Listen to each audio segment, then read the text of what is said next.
hope you're ready for the preaching of the Word of God. Amen. All right. Shall we all stand, please? And Pastor here will come and preach the Word. Thank you. All right. Amen. Amen. All right. Let's all stand and let's turn our Bibles in the book of 2 Kings. 2 Kings chapter 2. 2 Kings chapter 2.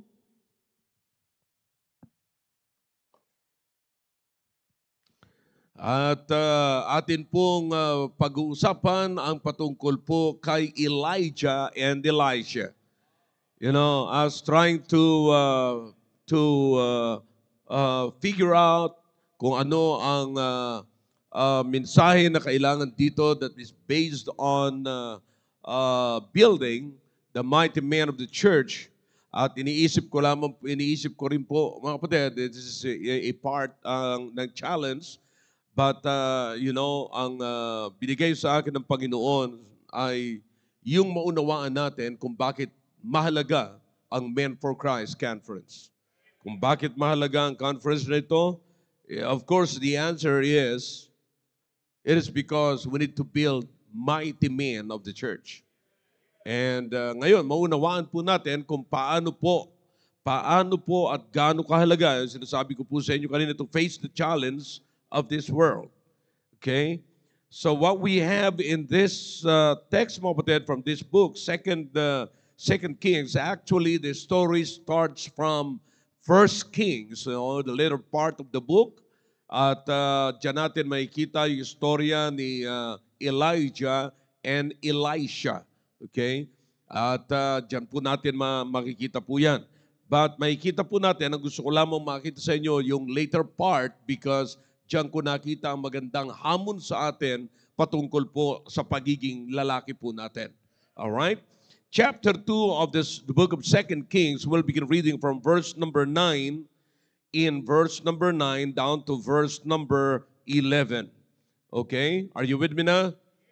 All right. Here's what the Bible says. And it came to pass, when they were gone over, that Elijah said unto Elisha, Ask what I shall do for thee before I be taken away from thee.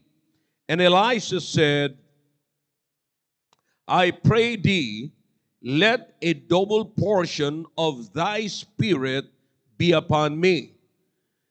And he said, Thou wast asked a hard thing. Nevertheless, if thou see me when I am taken from thee, it shall be so unto thee. But if not, it shall not be so.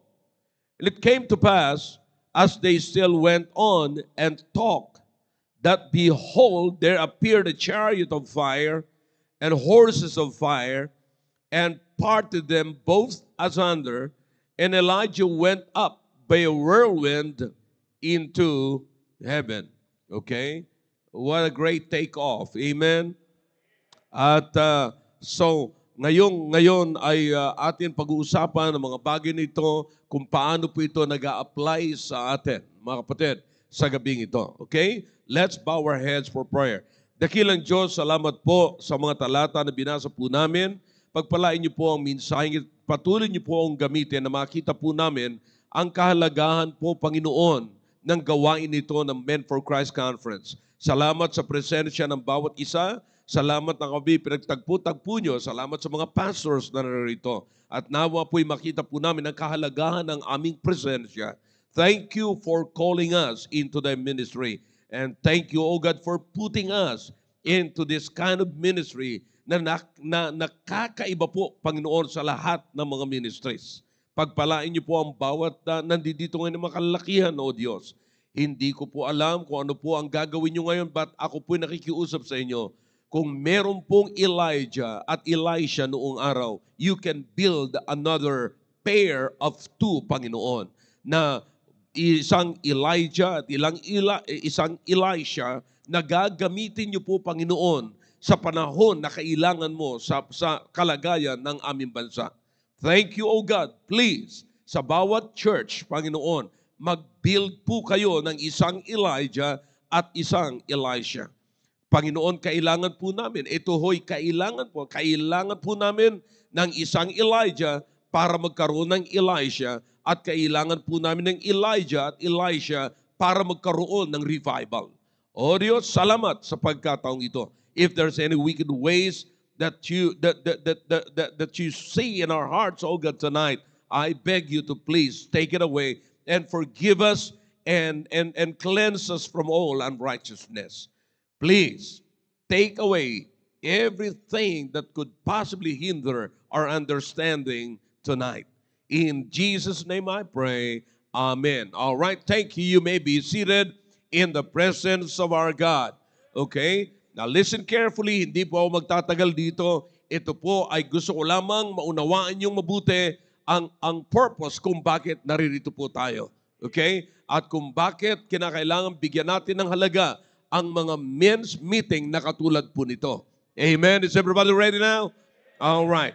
Now everybody, almost everybody here, I believe, knows the story of Elijah and Elisha. Pero hindi ko po, mga kapatid, papaintulutan na hindi ko na sa inyo explain ang mga bagay na ito. Alright? Now, sapagkat nauunawaan ko na merong ilan din sa atin na mga kasamahan natin, na mga bagong Kristiyano, na kinakailangan nilang maunawaan ang patungkol kay Elijah at kay Elisha. At nauunawaan po natin, mga kapatid, na si Elijah ay tinawag ng Diyos bilang maging propeta, a prophet of God. And Elijah was the prophet of God during the time when Israel was in trouble because of their wicked king Ahab. All right? That is married to a wicked queen, Jezebel. All right? You remember the story?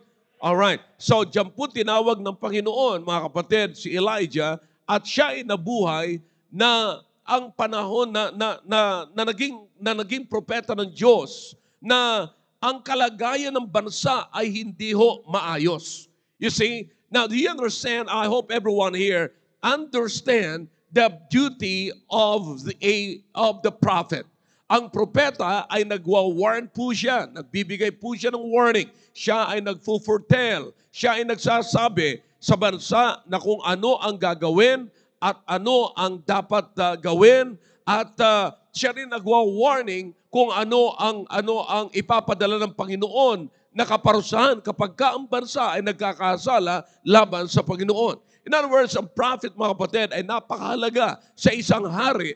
Kaya makikita nyo that even Ahab, king of Israel, even he's sabi ng Biblia, wala nang tatalo pa kay Ahab, sapagkat si Ahab, binenta niya ang sarili niya para gumawa ng wicked things. You understand that? Okay? Now listen, yan ho ang gawain. That is in chapter 21 of 1 Kings. You don't need to turn to it. Pero makikita niyo, mga kapatid, na grabe ang kasalanan ni Ahab, sapagkat siya, kapatid, ay napaka-miserable. Grabe ang kanyang ginawa laban sa Diyos. And so, by that time, kapatid, ang nabubuhay at itinalaga ng Panginoon para magbigay ng warning kay Ahab ay walang iba kundi si Elijah. You see? And you say, mga kapatid, si Elijah ay hindi lamang po tinawag ng Panginoon para siya ay mag-foretell, para siya magbigay ng warning at magsabi kay Ahab kung anong magiging kalagayan niya sa harapan ng Diyos, kundi si Elijah ay mayroon pa siyang isang malaking tungkulin. Ang isang malaking tungkulin niya ay turuan ang susunod sa kanya, na walang iba kundi si Elisha. So in other words, mga kapatid, Elijah's other duty is to produce Elisha. All right? So he was not just called to prophesy about the destiny of Israel, but he was also called to build a mighty man after him. All right? Now listen, para sa mga pastors, let me hold this for a while. Para sa mga pastors, dapat maunawaan po natin. Ako'y nagpapasalamat sa Panginoon na tinawag tayo ng Panginoon to proclaim the gospel.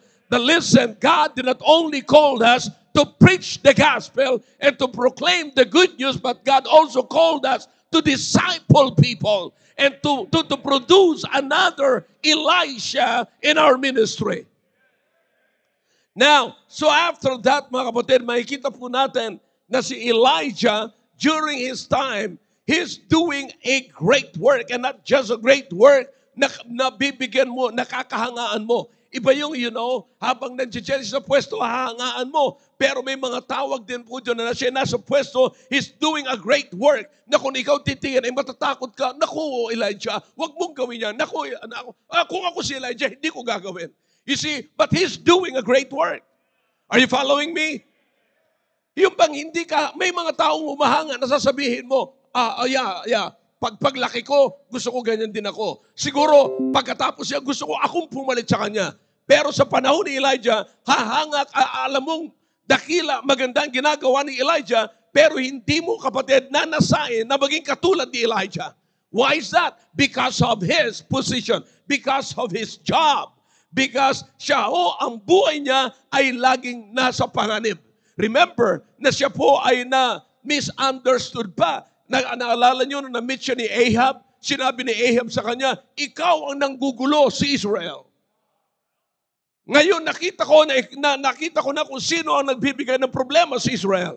Pero ang sabi ni Elijah, hindi ako nagbibigay. Ikaw ang nagbibigay ng problema sa Israel. How would you like to do that? In front of your president. Hindi ho madali, mga kapatid. And not only that, pagkatapos niya, hinarap niya, mga kapatid, yung mga wicked prophets ni Baal. You see? You remember that? At hindi lamang po basta ang paghaharap doon, mga kapatid. Hinamon niya at nagkaroon po sila ng confrontation, nagkaroon po sila ng talagang labanan sa harapan, mga kapatid. At nanalo po si Elijah at napatay niya ang mga prophets ni Baal. Alright? And because of that, nagalit po ang asawa ni Ahab na walang iba kundi si Jezebel.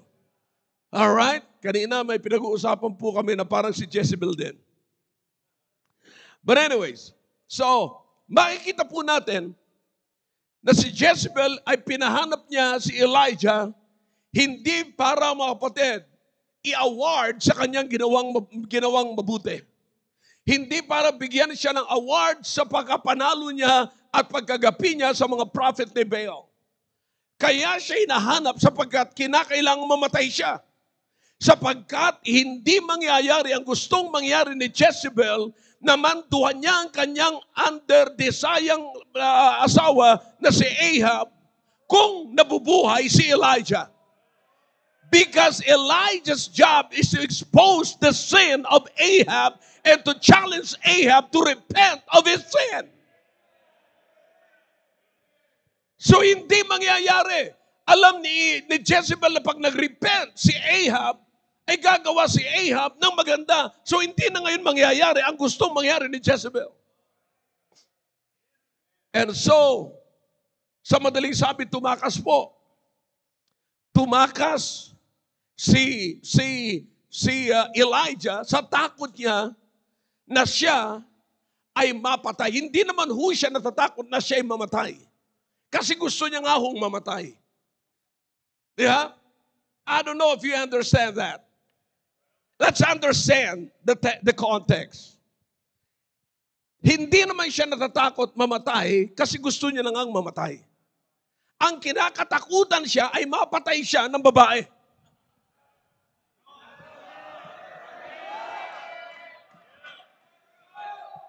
Do you understand sometimes, mga kapatid, na pagka ang babae na naghamon sa atin, umaatras na tayo? Hindi sapagkat takot tayong mamatay. Pagka ang babae may hawak ng kutsilyo, kapatid, tumatakbo tayo. Pero pagka ang mga lalaki may hawak ng kutsilyo, harapin pa natin. Ang hindi kasi natin matanggap, hindi yung kamatayan. Ang hindi natin matanggap, mapatay tayo ng babae. Yan ang lalaki. I don't know kung naiintindihan nyo ang kalagayan nyo, kapatid. Pero hindi natin papahintulutan na alipustahin tayo ng kababaihan, tayo murahin ng kababaihan, bastusin ng kababaihan, sapagkat tayo ay lalaki. You've got to stand like a man, talk like a man, and have the guts like a man.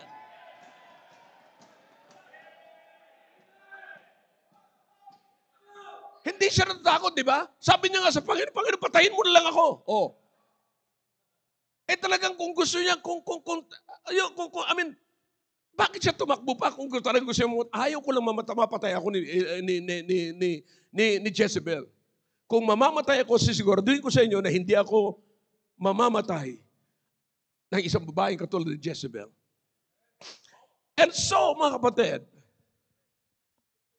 lahat po naunawaan natin na inatasan din ng Panginoon si Elijah na puntahan si Elisha. Okay? At si Elisha po ay hindi po siya prophet, pero napili siya ng Diyos na siya ang papalit, magti-take over ng trabaho po ni Elijah. Alright? And so natagpuan ni Elijah si Elisha doon sa lugar na kung saan ay nagtatrabaho bilang isang farmer si Elisha. And so after that, nakita mula po doon na natagpuan siya. Kung papansinin niyo po ang buhay ng dalawang ito, hindi na po sila naghiwalay, mga kapatid. So in other words, anuman ang ginagawa ni Elijah at saan man pupunta si Elijah, anuman ang ginagawa ni Elijah ay nakikita ni Elisha. At saan man pupunta si Elijah, pupunta rin doon si Elisha. So walang ginagawa si Elijah na hindi nakikita ni Elisha. In fact, I think twice na incidents, mga kapatid, na si Elijah ay ayaw niyang isama si Elisha. Pero sabi ngayon ni Elisha, hanggat nabubuhay ako, hindi tayong dalawa maghihiwalay. Saan ka man pumatungo, doon din ako tutungo. Pero wala ho silang relasyon bilang these two are real men. So in other words, kaya ko sinasabi po yan sa inyo, mga kapatid, kasi gusto kong makita nyo na walang hindi nakita si Elisha na ginawa ni Elijah na pinagagawa ng Diyos sa kanya. Lahat ng ito, and that is, I believe, the very purpose ng calling ni Elisha kung bakit hindi siya hihiwalay kay Elijah. Because God wants Elisha to see everything that God wants him to see in the life of Elijah. I hope you're with me, young people, young men, tonight. You've got to be aware while you are working with your pastor. There are so many things that God wants you to see while you are standing behind your pastor, which is the man of God. Simula po dyan. But dumating na ho ang pagkakataon na maghihiwalay na po silang dalawa. Na si Elijah ay kukunin na, alam niya, very conscious and confident si Elijah na kukunin na siya ng Panginoon. Si Elijah po ay isang propeta na hindi nakaranas ng kamatayan. Siya ay nakaranas ng pagkatakot sa kamatayan, pero hindi siya nakaranas ng kamatayan. I hope you're following me. So what exactly happened is, sabi niya, bago ako kunin ng Panginoon, Elisha, ano ang gusto mong ibigay ko sa iyo? Alright? Dito magsisimula ang mensahe, mga kapatid.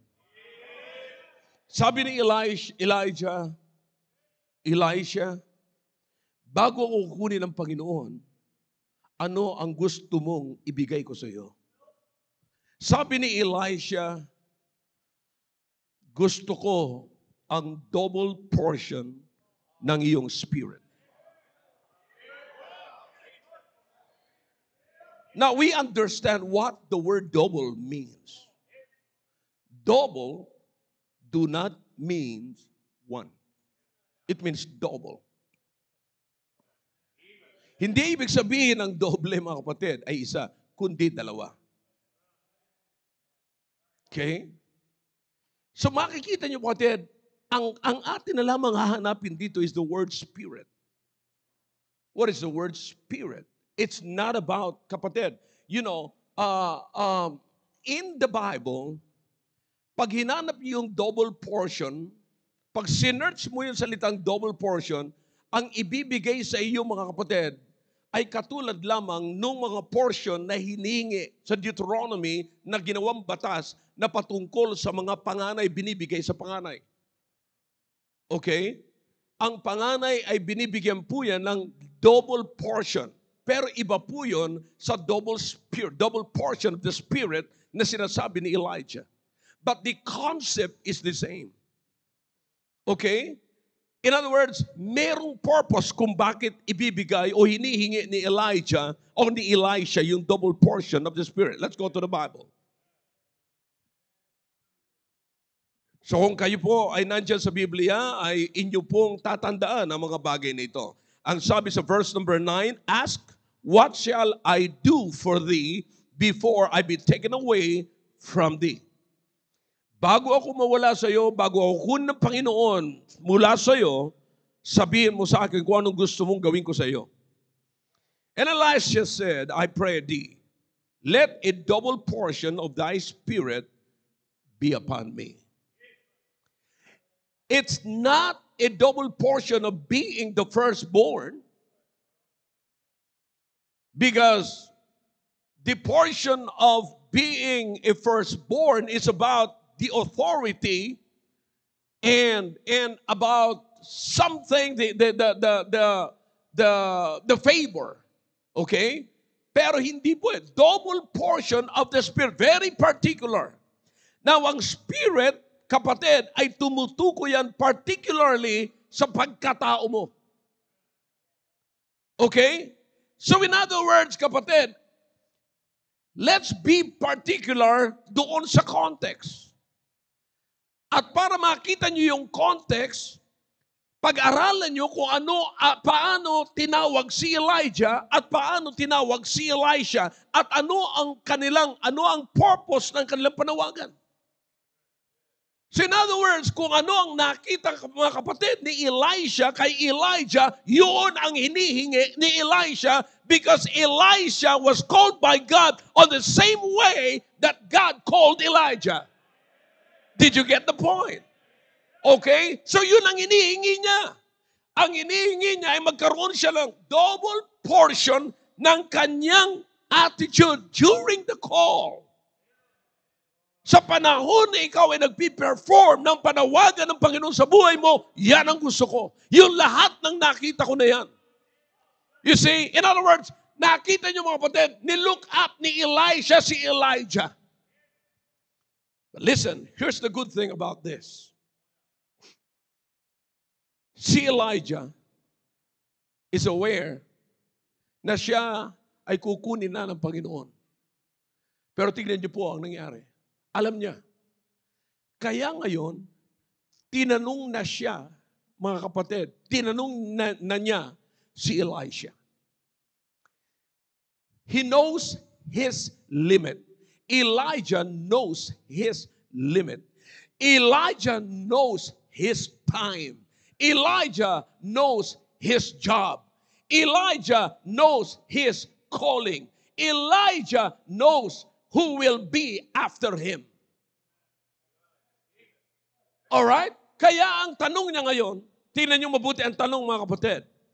Alright, verse number 9. Ask what I shall do for thee. What? Before I be taken away from thee. Ano ang gusto mong gawin ko sa iyo? Because I know that after me, ikaw na. Now, kapatid, here's the thing. Ang nakita kong unang-una rito, yung willingness ni Elijah na ibahagi kung anong meron siya. Yung willingness ni Elijah na gawin ayon sa kanyang kakayanan. Nagawin kay Elijah at ibigay kay Elijah kung anong meron siya. Let's pause for a while. Kapatid, alam niyo ba na bawat isa sa atin dito, here's the thing, bawat mga tatay, bawat mga leaders na nandito po ngayon, you are the Elijah of your time. Kung ikaw ay pastor ngayon, ikaw ay Elijah ng panahon mo na ito. Kung ikaw ay tatay ngayon, ikaw ay Elijah sa panahon mo ngayon bilang tatay. Kung ikaw ay may tungkulin ngayon at alam mo may mga tao na nakapaligid sa iyo at under you, tandaan mo ito, you are the Elijah of your time. Now, upon realizing that you are the Elijah of your time, the next question is this: are you open and are you willing to impart what you have? Are you aware that God can use you and God can use you to produce another Elisha? Kapatid, listen. If you are willing, you've got to do something right now. Here is the thing na sinasabi ko na dapat natin gawin. All right? Be mindful. Be mindful. Dapat maging mindful tayo na sa panahon natin ay may magagawa tayo ng miracle, kapatid. I'm talking about things na hindi po natin kayang gawin. But because of our dependence on the Almighty God, God is going to do something through us. Why is that? Because maybe somebody is watching us. Somebody's behind us.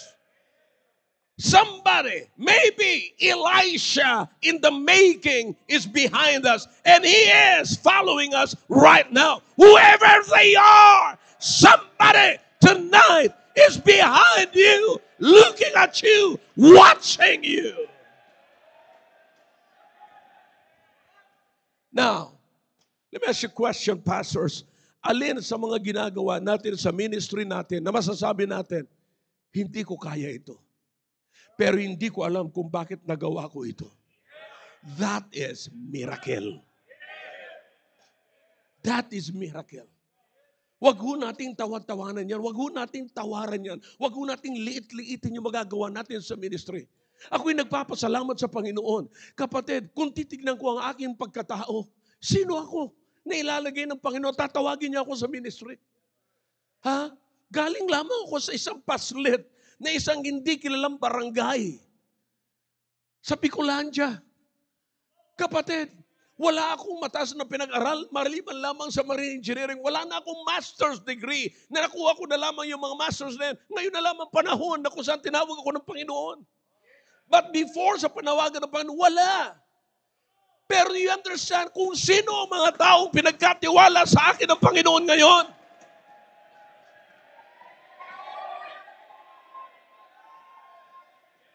Pastors, you are my witnesses. Lahat ng mga men, some of you here, kinikilala kayo sa bansang ito, may position kayo sa bansang ito. Nakapag-build kayo ng mga malalaking bagay sa bansang ito. But you are under my supervision. That I cannot do alone. Without the power of God, without the presence of God, without the hands of God, without the supervision of the Almighty God, I cannot do this. And this is the miracle that all of you have seen my life.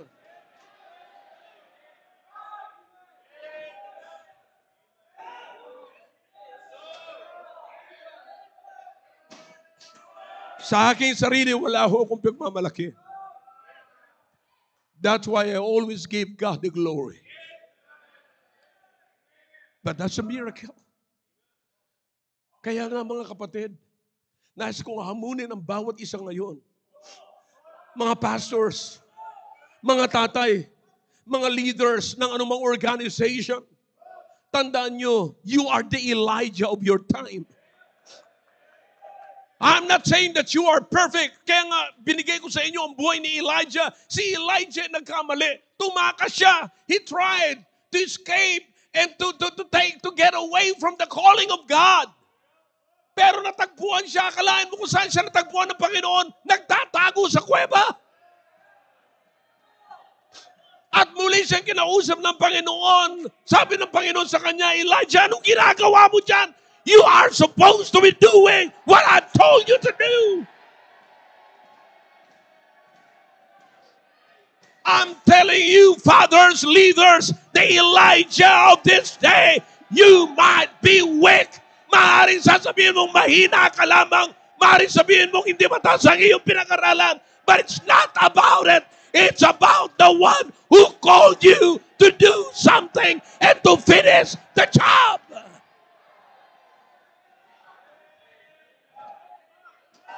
You are the Elijah.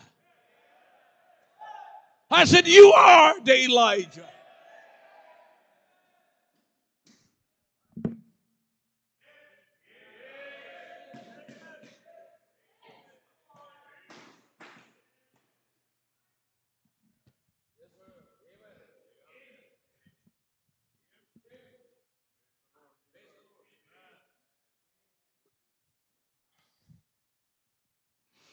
And believe me, Elijah, you're doing a great thing that others cannot do. And the only reason why you can do that, it is because God has appointed you for that purpose. Well, I'm simply saying, allow God to use you. Whatever it is, maaaring sa mata mo at sa mga professional ng mundong ito ay maliit ang ginagawa mo. That's why they cannot do that.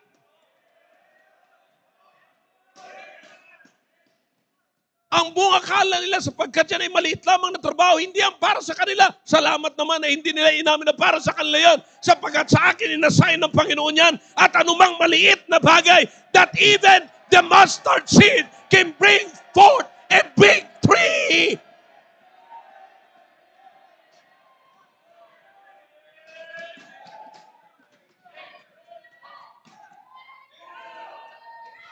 Brethren, sa mata ng maraming tao, maraming ginawa si Elijah na nakakahiya sa kanila. Pero sa mata ng Diyos, Elijah must finish the job. Why is that? Because in the midst of his generation, kapatid, kinakailangang magkaroon ng kaharap si Ahab. Listen to me now. What is the purpose of this? Again, lahat ng mga bagay na ito nagawa po ni Elijah. Kapatid, inuulit ko po. Huwag nating isipin na superb si Elijah. And the only reason bakit natin masasabi nakasulat ang pangalan niya dyan, it is because it is inspired by God. It is approved by God that his name must be written in the book. But you listen to me now. Huwag mo sabihin na isa na siyang perpekto na hindi na nagkasala at wala na siyang kahinaan. Elijah was just like you and me. But what is important in his time is Elisha must see the power of God in his life. That is the most important part of his life. Bakit? May kasunod pa. And you listen to me, bless God. na may nakita si Elisha sa buhay niya. What do you think about this passage right here? Nasasabihin ni Elisha, I want the double portion of your spirit. Hindi sinabi ni Elisha, I want the double portion of your money. I want the double portion of your education. I want the double portion of your popularity. I want the double portion of your... No! I want the double portion of your spirit.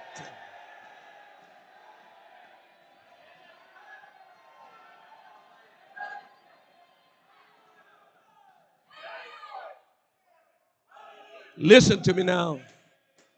After Elijah, here comes Elisha. Elijah was willing to impart and to share what God put in his mind and in his heart and in his life. You see, here is Elisha. Ipinakita rin po ni Elisha yung kanyang willingness to be taught, to be trained, to receive what Elijah possessed. Okay? Naipakita rin ni Elisha. Sabi ni Elisha, gusto ko yung nakita ko. Gusto ko yung katapangan mo nung hinarap mo sa Ahab. Wow. Oh. I can imagine. He's the man. Nung nakita ni Elisha, wow, he's the man. Hindi yung nakita nila siya, Sus Maria, sana wala naman po mga... No. Si Elisha, yan ang gusto ko sa lalaki.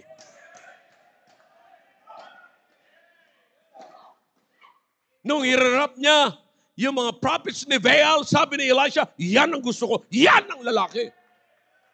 Yan ang lingkod ng Diyos na hindi nagko-compromise. When I grow up, I want to be like Him.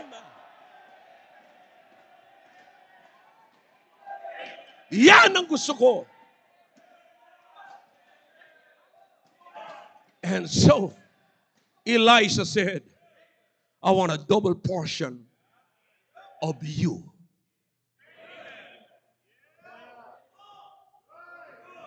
I want a double portion of you. Your spirit. In other words, your life. I like your life. I like the way you live your life. Paano ka nag-aral ng Biblia? Paano ka nag-preach? Paano ka nag-share? It doesn't matter kung sino ang masagasaan. Basta't ipinahayag mo ang katotohanan. Handa kang sabihin yung sinabi ni Paul, am I your enemy because I tell you the truth?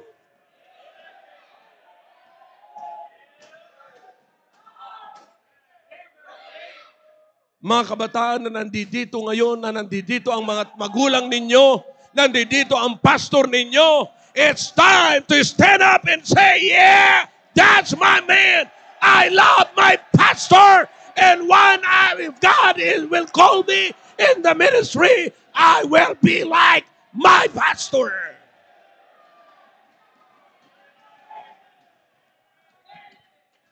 Listen. Listen to me. Don't you be afraid of your past, because your past do not determine your future.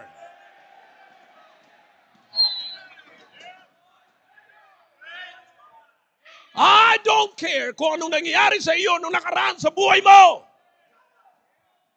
Tinawag ng Panginoon si Abraham na si Abraham nagkasala. Itinulak niya si Sarah para magkasala. Si Gideon nagkasala, si Moses nagkasala, si Paul nagkasala, si Peter nagkasala, maring ikaw ay nagkasala. But you can still do what God wants you to do.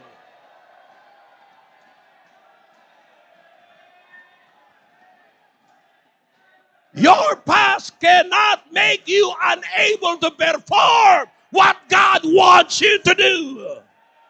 Get up! I said, get up, man of God, and do what God wants you to do.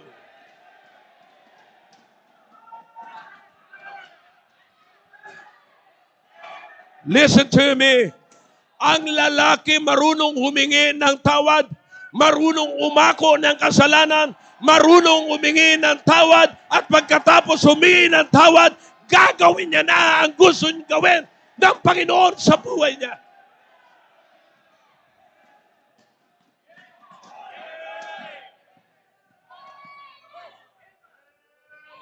Sinasabi ko kanina, nagkukwentuhan kami. Sabi ko, yung mga babae, huwag kang matakot sa asawa mo pag nagkasala ka. Bakit? Maaaring kinukundina ka ng asawa mo sa isa mong kasalanan. Pero ang asawa mo, ang daming kasalanan. Sasabihin, mahina ka bilang lalaki, samantalang silang napakaraming kahinaan. Patunayan natin, mga kapatid, sa sino mang nakatingin sa atin na ang pagkakasala ay hindi katapusan ng buhay.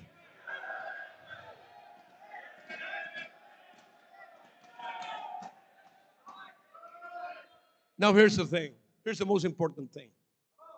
Okay? Elisha, when he saw the miracles that Elijah performed, he said, he's the man.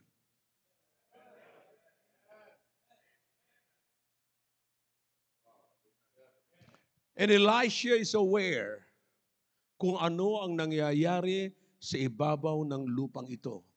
Na ang kasalanan ay hindi pa kunti at hindi po palight, kundi padami at pagrabe. And he saw Elijah, how Elijah fought and defeated the prophets of Baal. And he knows that Baal can produce more prophets that Elisha will be facing in his time. Ilang prophets ni Baal ang hinarap ni Elijah? 400. Elisha knows that he'll be facing more than that.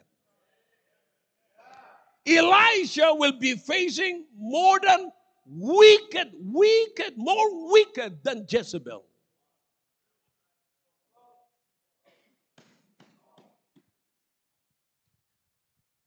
Elisha will be facing a king that is more wicked than Ahab, that he sold himself for wickedness, to do wickedness. That's why he said, I want a double portion of you.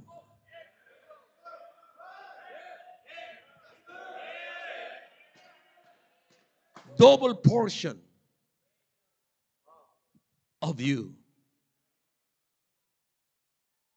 Because in his time, he is going to double his time with God. In his time, he is going to double his boldness to proclaim the word of God. In his time, he's going and he needs to double his impact to the nation. He is going to double everything. Kaya kailangan niya, mga kapatid, ng double portion of the Spirit. Let me close this. Kapatid, my young people, here's the thing. Mga tatay, mga pastors. That's the reason kung bakit meron tayong ganito. I am standing here, kapatid, mga pastors, hindi ako nakatayo rito para sabihin ko sa inyo na mas greater ako kaysa inyo. Or mas superior ako. Salamat na kinikilala nyo akong pastor ninyo, pero hindi ako superior kaysa sa inyo. Now, what I am doing right now, I am imparting you just like Elijah, telling you, what do you want from me before God take me away? What do you want from me? And somebody tonight must be willing to receive what I have said.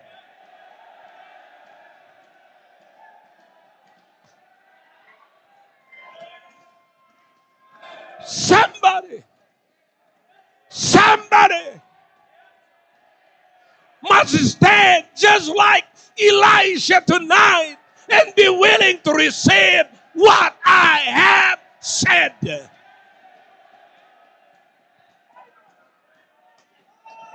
Is there anybody here na magsasabi, yes, I want the double portion of you. I want the double portion of you. Because I'll be facing troubles more than you face. I'll stand one day na mas marami ang aking kaaway, mas marami ang magtutuligsa sa akin. I hope you understand, Baptist people, na noong araw ang nagkakalaban lamang sa Baptist ay Catholic, Pentecostal, and other religions, pero nagkakalaban na ngayon sa Baptist ay kapwa Baptist.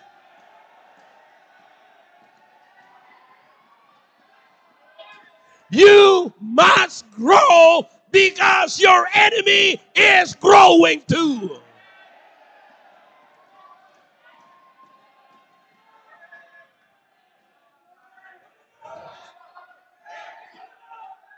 Be willing. Ngayon, naibibigay ko sa inyo, sana kayo mga pastors, sa inyo mga tao, sabihin nyo rin, I'm willing to scatter it. I'm willing to share it. I'll give it to you. I'll give it to you. Please, please. Huwag tayong magmalaki. Huwag tayong maging sakim. Huwag tayong magtago ng pagpapala ng Panginoon. Ano man pinibigay sa atin ng Panginoon ay pamahagi natin ng libre.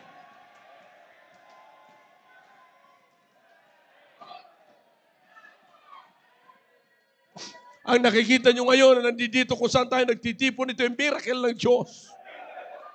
Had it not been for the greatness of God and the faithfulness of God, wala tayong pagtitipunan na katulad nito. That's why we are sharing it to the people.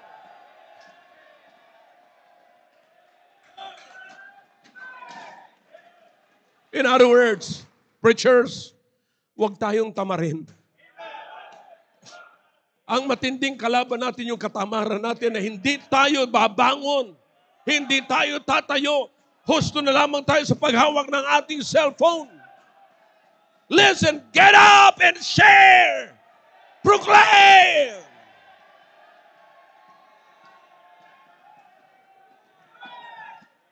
Why? Because there are Elishas watching and standing behind you. Sit down, Elijah. Listen to me now, young people. Or, kung hindi man kayo young people, maaaring ang tinutukoy ko ngayon, hindi ka pa pastor ngayon. Maaaring ang tinutukoy ngayon, nasa Bible school ka pa lang. Maaaring ngayon ay first time mong umattend ng Men for Christ Conference.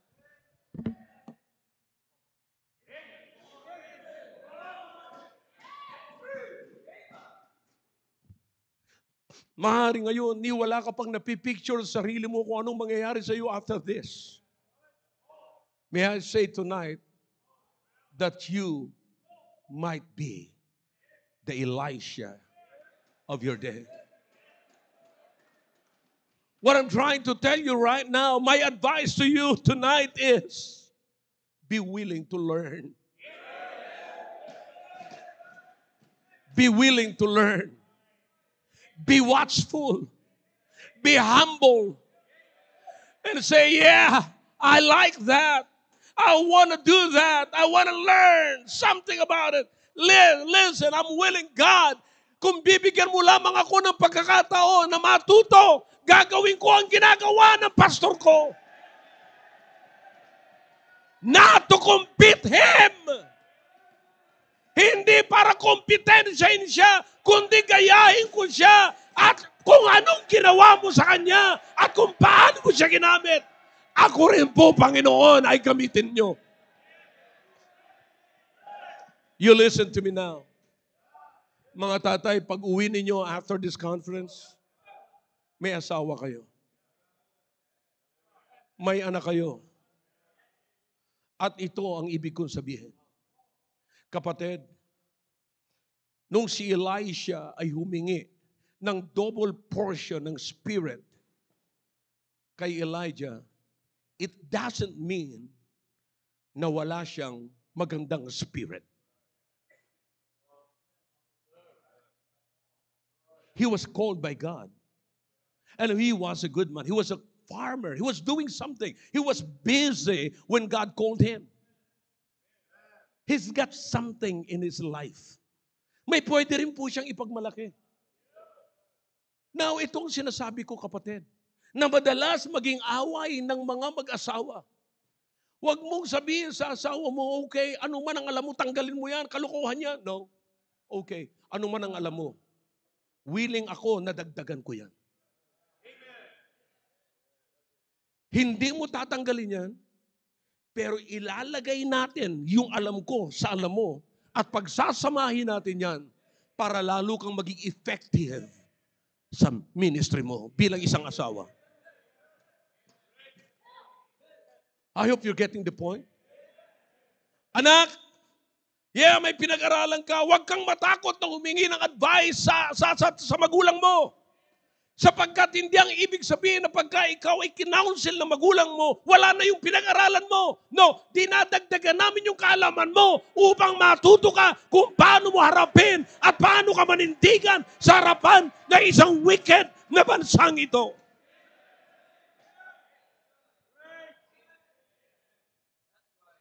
Young men, don't be so proud of your education.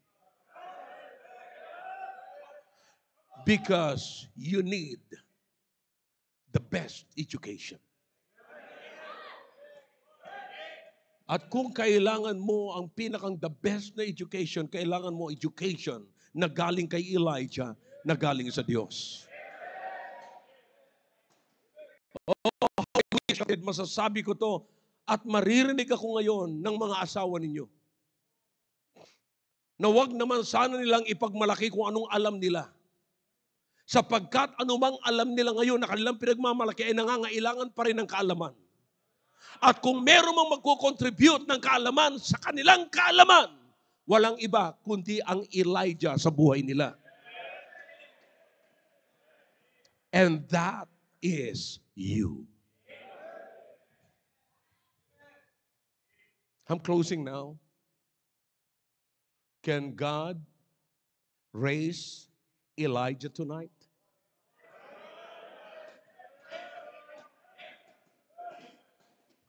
Can God raise Elisha tonight?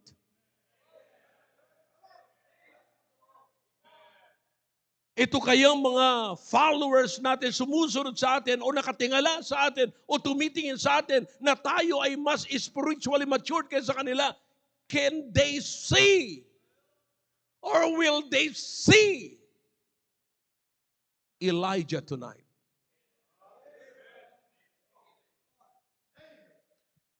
At para sa mga pastors na narito, nais kong sabihin sa inyo,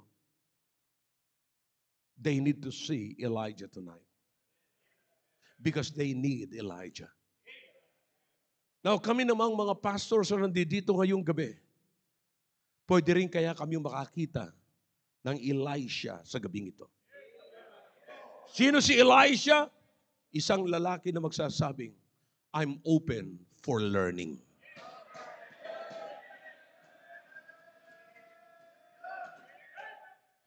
I'm open to learn and to earn and to work.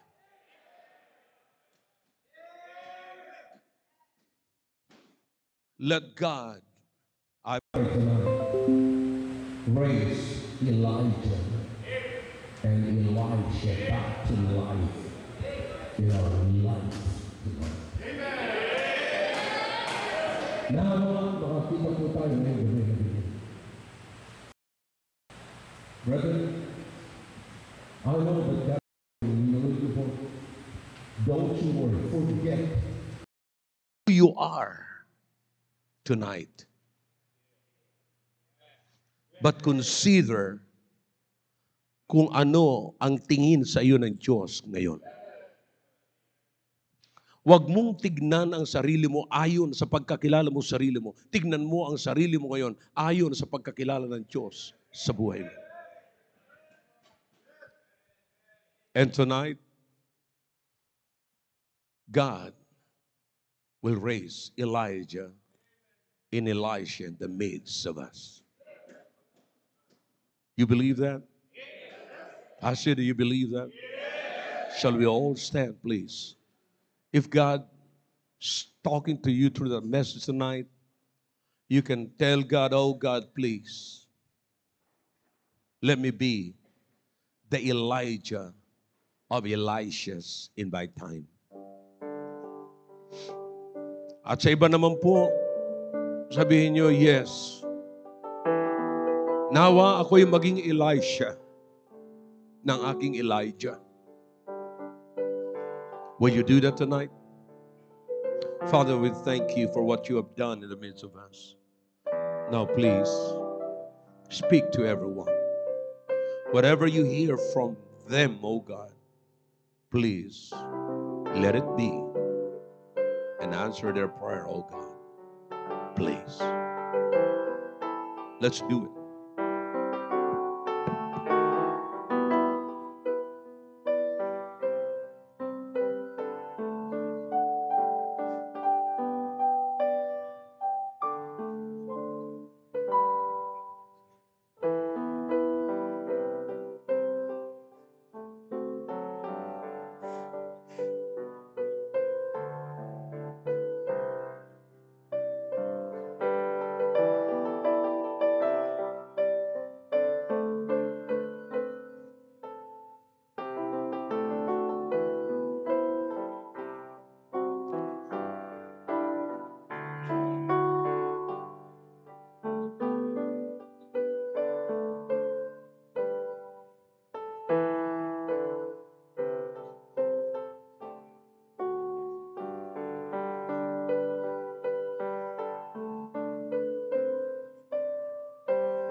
Take your time. Take your time.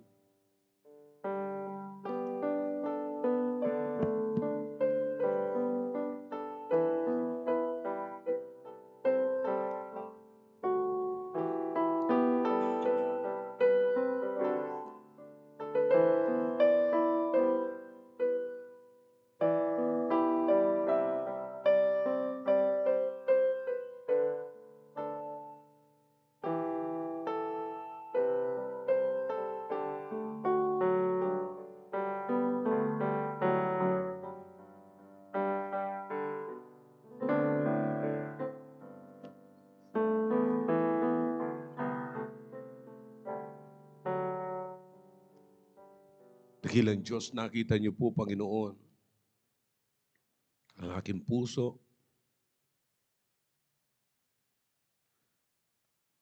Wala po akong pwede ipagmalaki, Panginoon, sapagkat ang lahat ng nangyayari ngayon, ito po ay pagsunod lamang sa conviction ng Banal na Espiritu sa buhay ko, Panginoon. Thank you for giving me and making me able to sense, Panginoon, the honing of the Holy Spirit, the conviction of the Holy Spirit.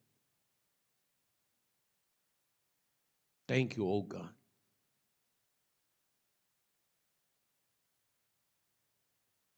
Thank you that you give me, oh God, the strength to do this.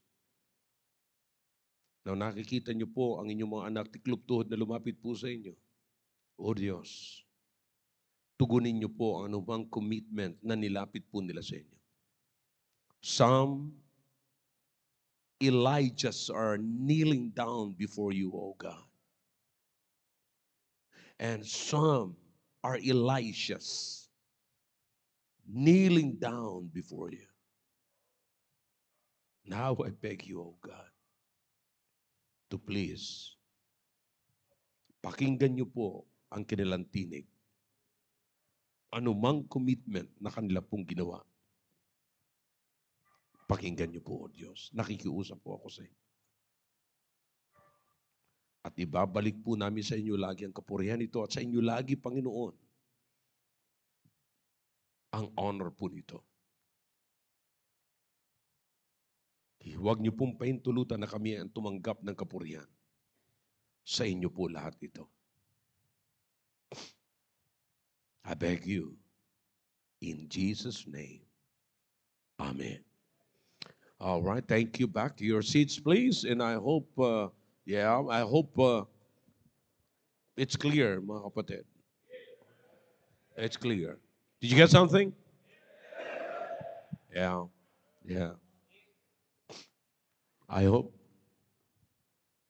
sa ating pagwakas bukas, ang Diyos ay nag-raise na ng Elijah and Elisha. Amen. I can still remember, mga kapatid, nung ako'y nasa Sunday school, ni hindi ko nakita ang sarili ko na merong ganito. Na ako'y gagamitin ng Panginoon sa revival na katulad nito. But you know what? I just watch. Nag-watch lang po ako, tumingin lamang po ako sa mga taong pinagpapala at ginagamit ng Panginoon at nakakagawa ng miracle in the name of the Lord. At hanggang ngayon, I'm still watching. Kaya kamakailan lamang meron akong sinabihan, I think, sila Pastor Louie, sinabihan ko sila, sabi ko, you watch. Watch kayo dyan sa mga tao. Meron diyang naka-record na pinanood ko talaga sa YouTube. How the men of God live their life. No? Kung paano nila pinamuhay ang kanilang buhay at kung paano sila ginamit ng Panginoon. How these great men of God live their life. Yeah. So, excited lagi ako na mag-watch ng ganyan, mga kapatid. Because I still, sa iba, maaaring ako ay inyong Elijah, pero ako naman, may tinitignan naman ako na ang pakiramdam ko, ako naman ay Elisha.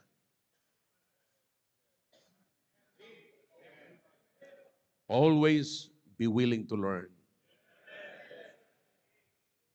Kapatid, while we are aging, learning never stops. Yan, tatandaan po natin. Okay? I hope may nakuha po tayo sa gabing ito. Amen? All right. Tonight, we will ask